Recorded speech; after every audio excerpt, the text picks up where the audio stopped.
ආයුබෝවන් අද තවත් වැඩසටහනකින් ඔගොල්ලොත් එක්ක අපි එකතු වෙනවා. මේකෙදි අපි කතා කරන්න බලාපොරොත්තු වෙනවා ආරූඪ වරම් තිබෙන දරුවන් පිළිබඳව. ආරූඪ වරම් කියන දේ මොකද්ද කියන එක දැන් ඔබ හැමෝම දන්නවා. ඒක දැන් නොදන්න කෙනෙක් නැති තරම්. නමුත් ආරූඪය වෙන පමණින්ම ඔබට ඔබේ වරමින් කටයුතු කරන්න පුළුවන්ද කියන කාරණාව ප්‍රශ්නාර්ථයක් විදිහට තියලා මම වැඩසටහන පටන් ගන්න බලාපොරොත්තු වෙනවා. බොහෝ ආරූඪ වරම් තියෙන දරුවන්ට ආරූඪය සිද්ධ වෙනවා. ඒ කියන්නේ දැන් මෙහෙම කියමුකෝ, දැන් ආරූඪය කිව්වම ඔන්න ඔලු කරකවන එක, කෑ ගහන එක, දඟලන එක ආරූඪ වෙනවනේ. එතනින් එහාට තමන් කරන දේවල් හරියන්නේ නැත්තම්, එතනින් එහාට තමන්ට මේ ආරූඪය හැසිරවීම පිළිබඳව අවබෝධයක් නැත්තම්, මේ ආරූඪයෙන් කරන්න පුළුවන් මොනවද කියන දේ අවබෝධයක් නැත්තම්, ඔන්න ඒ හැම ප්‍රශ්නයකටම පිළිතුරු අද වැඩසටහනෙන් ඔයගොල්ලන්ට ලබා ගන්න පුළුවන්. ඉතින් අපිට මේ වැඩසටහන වගේම මීට පෙර අපි ඉදිරිපත් කරා සිහිවරම් ගොඩනගා ගන්න ආකාරයන් පිළිබඳව වැඩසටහනක්. එතනදී අපි බොහෝ දේවල්, බොහෝ රහස් ඔබ වෙතට අරගෙන ආවා. ඉතින් ඒ වැඩසටහනට අපිට බොහෝ ප්‍රතිචාර ලැබුණා. විවිධ අය අපිට කතා කරලා යෝගිතුමනි මෙහෙමයි කියලා ප්‍රශංසා කරා සහ එවැනි ශක්තියින් තියෙන දරුවන් පිරිසක් අපේ වැඩසටහන, අපේ නාලිකාව හා සම්බන්ධව බොහෝ ප්‍රතිචාර ඒ වැඩසටහනට දැක්වුවා. ඉතින් ඒ අයවත් මතක් කරනවා, ඒ අයගෙත් යම් ගැටලුකාරී තත්වයන්, ගැටලු ආපු දේවල් වලටත් පිළිතුරු ඉදිරි වැඩසටහන් වලින් අපි දෙන්න බලාපොරොත්තු වෙමින් ඉන්නවා. ඒ වගේම තමයි මම ඉල්ලීමක් කරනවා, අපේ නාලිකාව subscribe කරලා නැත්නම් අපිට සහයෝගයක් ලබා දෙන්න subscribe කරලා. ඉතින් අපි බලමු දැන් මේ ආරූඪ වරමක් කොහොමද හරියට ගොඩනගා ගන්න කියලා. දැන් කෙනෙක්ට ඉන්න ඒ භූතාත්මය හෝ යම්කිසි අමනුෂ්‍ය කොට්ටාශය ඥාතිවරයෙක් කෙනෙක්ට ආරූඪයකින් වරමක් ලබා දෙන්න, වරම් අවසරයක් ලබා දෙන්න එනවා. එතනදී මේ ඉන්න බලවේගයේ විසින් ඒ වරම්ලාභියාගේ ශරීරයට ඇතුල් වීමක් සිද්ධ වෙනවා.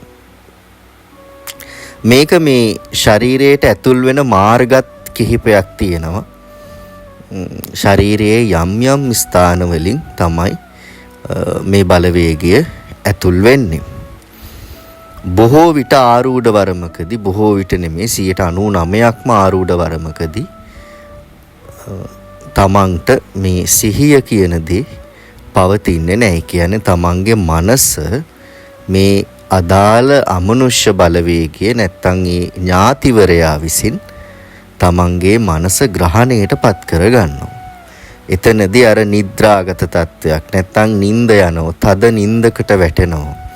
මෙන්න මේ වගේ ලක්ෂණ තමයි ආරූඪකෙදී ක්‍රියාත්මක වෙන්නේ. වරම්ලාභියාට මේ පිළිබඳව ආරූඪ වරමකදී ඥාතියා විසින් තමයි ඒ වරම්ලාභියාව මෙහෙයවන්නේ. කෙනෙක්ට දැන් ආරූඪ වරමක් තියනවා කිව්ව පමණින්, ඔන්න එහෙම දෙයක් දැනගත්ත පමණින්ම මේකට මොකද කරන්නේ? ඔන්න කොහේ හරි තියෙන දේවාලයකට ගිහිල්ලා බලනවා මොකද්ද මේ වෙන්නේ කියලා. දැන් මම දැකලා තියෙනවා, දැන් මේ ආරූඪ වරම් හදනකොට බෙර ගහලා විවිධ පුද පූජා දීලා, ඉතින් මේ විදිහට මේ ආරූඪ වරම සකස් කරනවා. හැබැයි මේ සකස් කරන ආරූඪ වරම ක්‍රියාත්මක වෙන්නේ ඉතාමත්ම ටික කාලයයි. මේවා දීර්ඝ කාලීනව ක්‍රියාත්මක වෙන ස්වභාවයක් අපිට දකින්නේ නැහැ. ඒක දකින්නේ නැත්තේ එකක් ඒ එන ආරූඪ වරමට එන ඒ ඥාතිවරයා හෝ මනුෂ්‍ය බලවේගයේ හැසිරීම හෝ ක්‍රියාකලාපය හෝ ඒ කාල සීමාවම කියලා කියන්නත් බෑ. මෙතනදී මේ වරම සකස් කරන ගුරුවරයා දැනගත යුතුයි මේ වරම කොහොමද හැසිරවිය යුත්තේ කියලා. මූලික වශයෙන් මේ ආරූඪ වරමක් තුලින් කෙනෙක් කටයුතු කරනවා නම් ඔවුන් විසින් පිළිපැදිය යුතු කරුණු කාරණා කිහිපයකුත් අපිට දකින්න පුළුවන්. ඒ වගේම තමයි මේ ආරූඪ වරමක් කෙනෙක්ට ක්‍රියාත්මක වෙනවා නම් ඒක ඔස්සේ තමන් යම්කිසි ගමනක් ඉදිරියට යන්න බලාපොරොත්තු වෙනවා නම් තමන් ඒ තමන්ගේ ආරූඪය සම්බන්ධ කරන ඥාතිවරයා සම්බන්ධ වන ප්‍රධාන දේව ශක්තිය අරමුණු කරලා කළ යුතු වත්පිළිවෙත් සහ ක්‍රමවේද කිහිපයකුත් අපිට හඳුන්වන්න පුළුවන්. ඒ වගේම තමයි දැන් මෙහෙම කාරණාවකුත් තියෙනවා. දැන් ඔබ දැකලා ඇතිනේ ප්‍රධාන දේවස්ථානයකට ගියොත් එහෙම ඔන්න උදාහරණයක් විදිහට අපි කියමු නවගමුව කියලා නවගමුව පත්තිනි දේවාලය. බලන්න අර තේවාව කරන වෙලාවට කී දෙනෙක් නම් උතන ආරූඪ වෙලා ඔලු කරකවකව තනිකර විකෘතියක් නැත්තම් අර ආරූඪ වරම කියන දේ තනිකර විකෘතියක් බවට පත් කරගෙන හැසිරෙන පිරිස ඔබ දැකලා ඇති. ඇත්තටම ආරූඪයක් කියන්නේ ඔළුව කරකවන එකවත් හූ කියන එකවත් කෑ ගහන එකවත් නොවේ. කෙනෙක් හිතන්නේ බෙරයක් ගැහුවම ඔන්න කෑ ගහලා ඔළුව කරකවලා නටලා මේක තමයි ආරූඪය කියලා. ගොඩක් අය හිතන්නේ මේ විදියට. දැන් සමහර අය මේ ආරූඪ වරම් සකස් කරන තැන්වලට ගිහිල්ලා හොඳට බෙරවලට නටලා පස්සේ අර බෙරයක් නැතුව මෙයාට ආරූඪ එන්නේ නැහැ. අර එහෙම රටාවකට හුරු වෙනවා. මෙයාට ආරූඪ වෙන්න නම් බෙර ගහන්නම ඕන. බෙර ගහන්න නැතුව ආරූඪ වෙන්න බෑ. ඔය වගේ එක එක දේවල් එක එක තැන්වල මේ අය හිර වෙන්න පටන් ගන්නවා.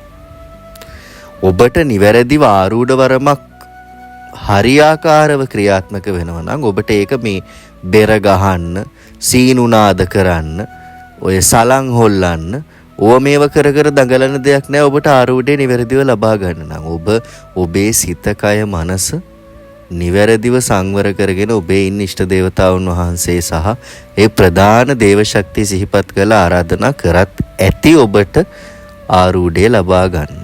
එතකොට ඔබට ඔය බෙර ගහන ඒවායින් සීනුනාද කරන දේවල් වලින් ඔය සලං හොල්ලලා ආරූඪ කරවන ඔය හැම දෙයකින්ම පෙන්වන්නේ යම්කිසි විදිහකට අර ඒක එක්තරා විදිහකට යම් මවාපෑමක්.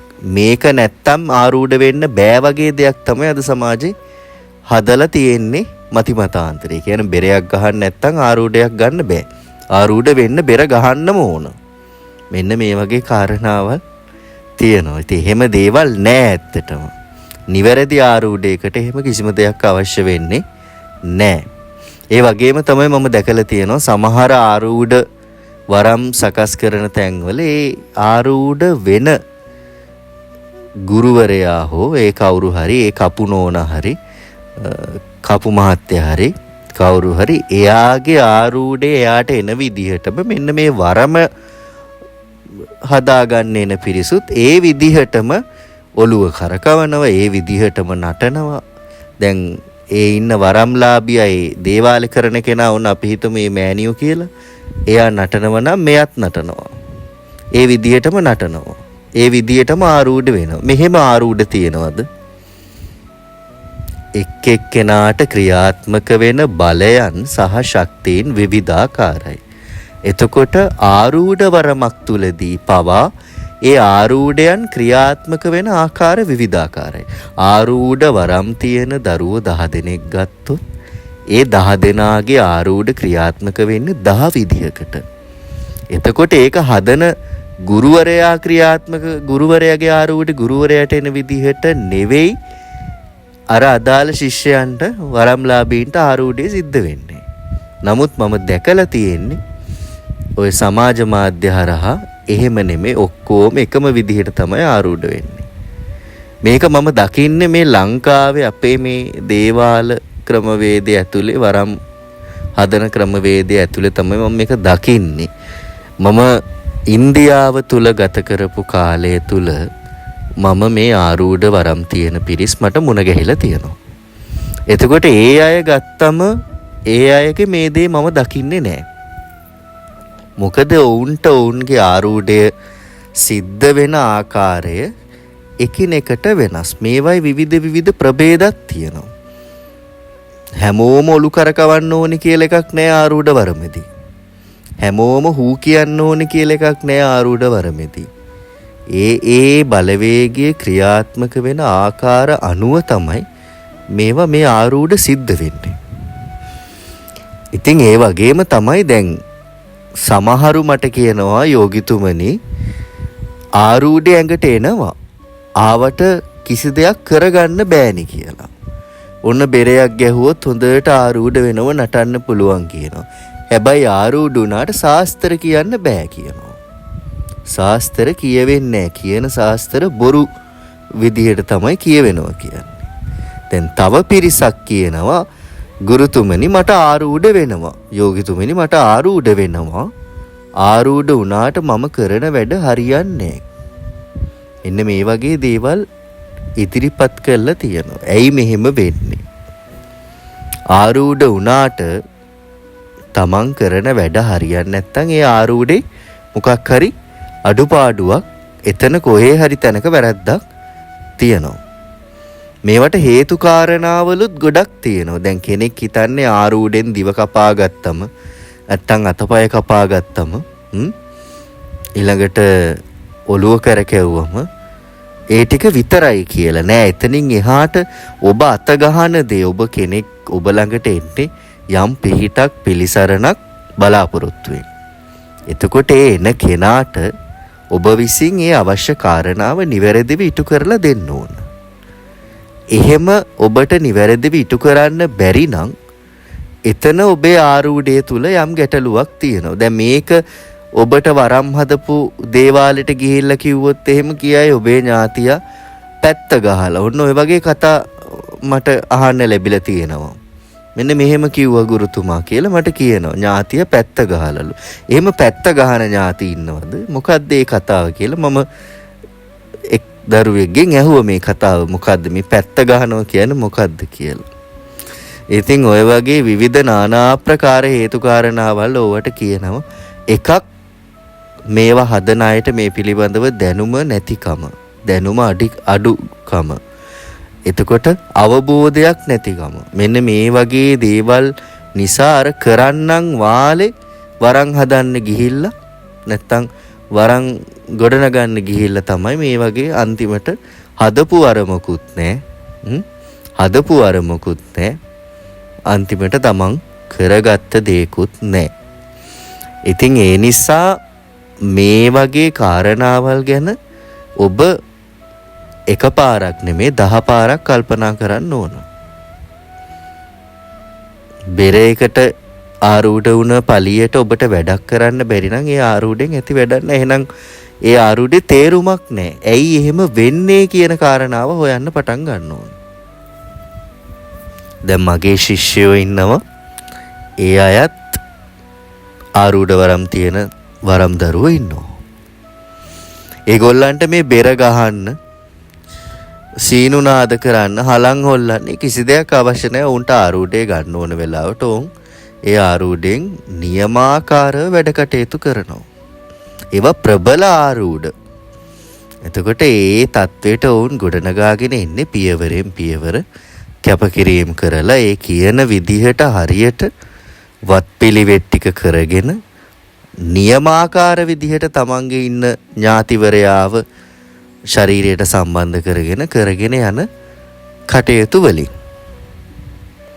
එහෙම නැතුව ඒ අය මේ තැන් වල ගිහිල්ලා ඔය මූලස්ථාන වලට ගිහිල්ලා බෙරයක් ගහපු ගමන් තේවාව යන සැරේට ඒ තැන් වල ආරූඪ වෙවි අනිත් මිනිස්සුන්වත් අපහසුතාවයට පත් කර තමානුත් අපහසුතාවයට පත් වෙලා ලැජ්ජාවට පත් වෙවි යන ආරූඪ වරම් කොටසක් නෙවෙයි මගේ ගෝල බාලයෝ නැත්තම් මගේ ආරූඪ වරම් සම්බන්ධ වෙන්න ශිෂ්‍යයන් සහ ශිෂ්‍යාවන්.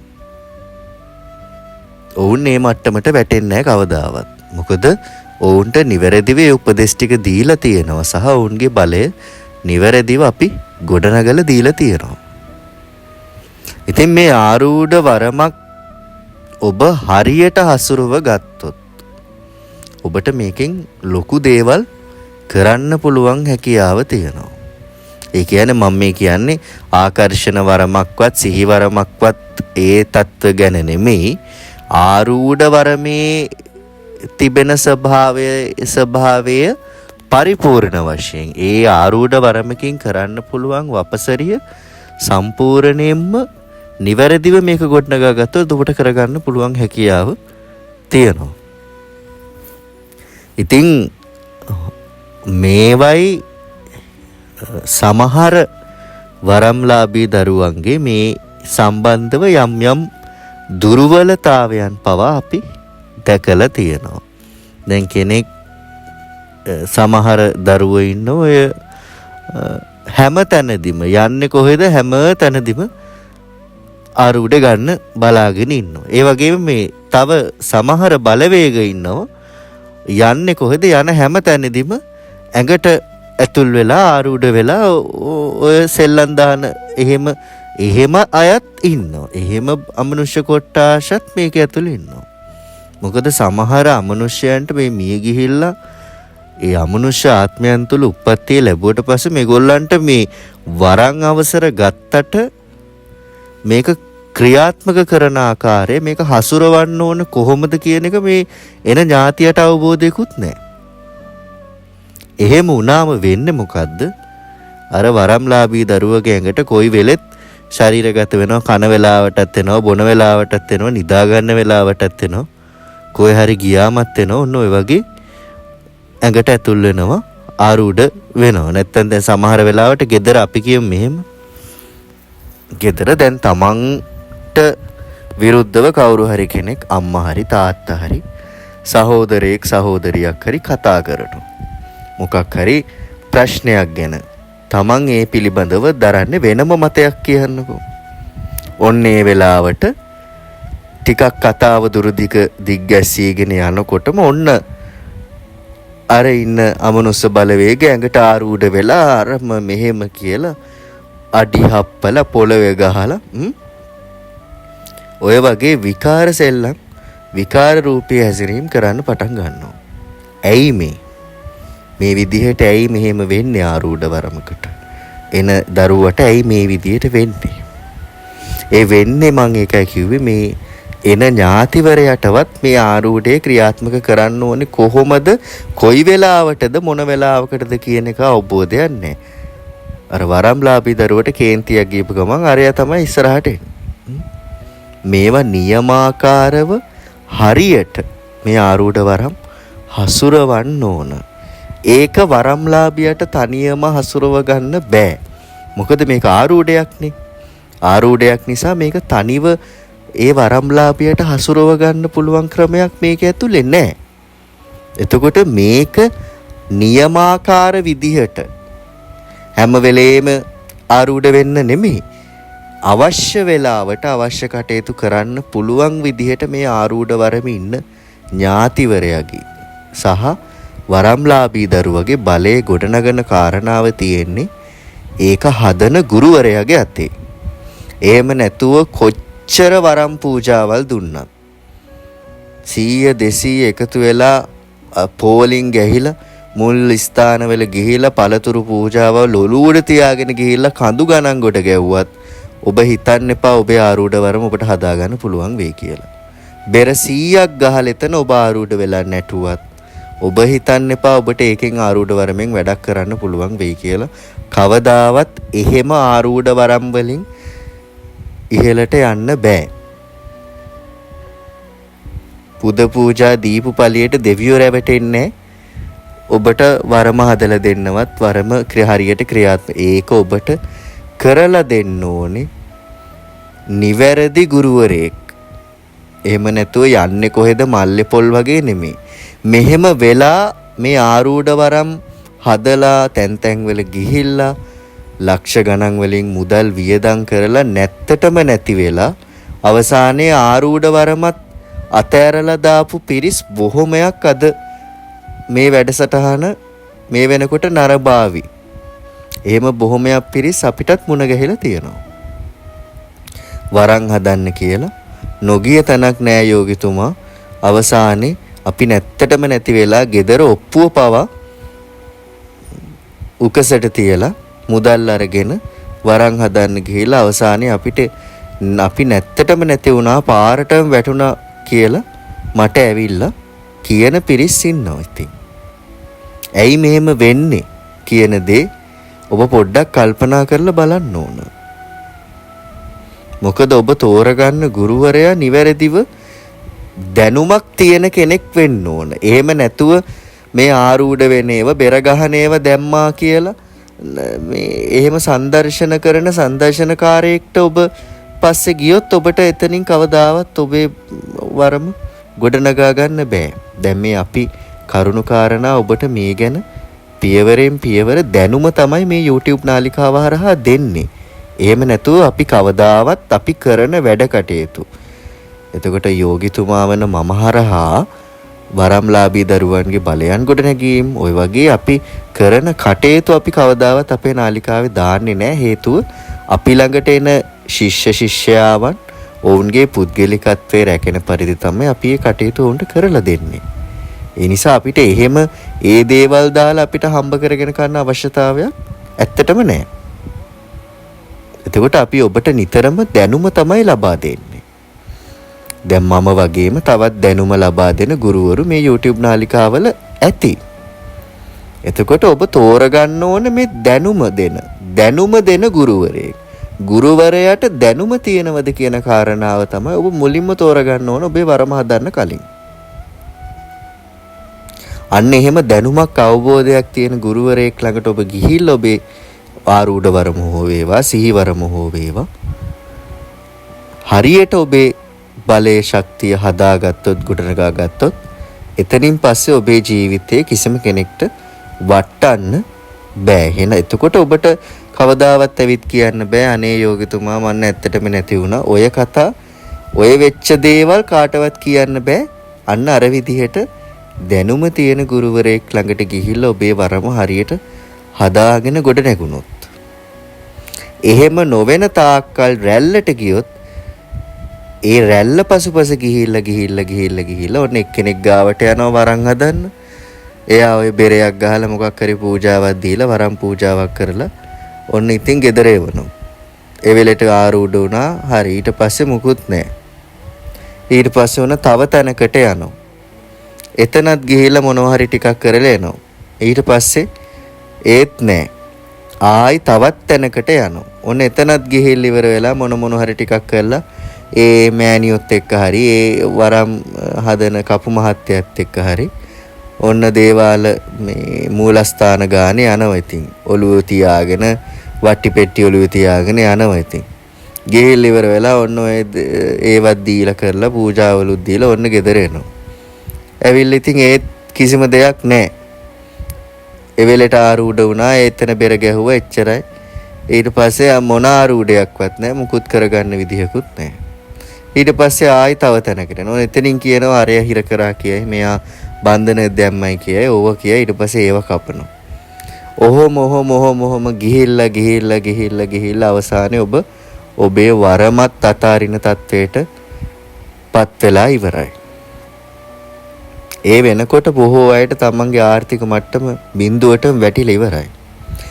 දැන් අපි ළඟට අපේ පුද්ගලික වරම් හා ශක්තියින් සම්බන්ධ පරීක්ෂාවලට එන බොහෝ දරුවන් මේ තත්ත්වෙන් ඉන්න අය.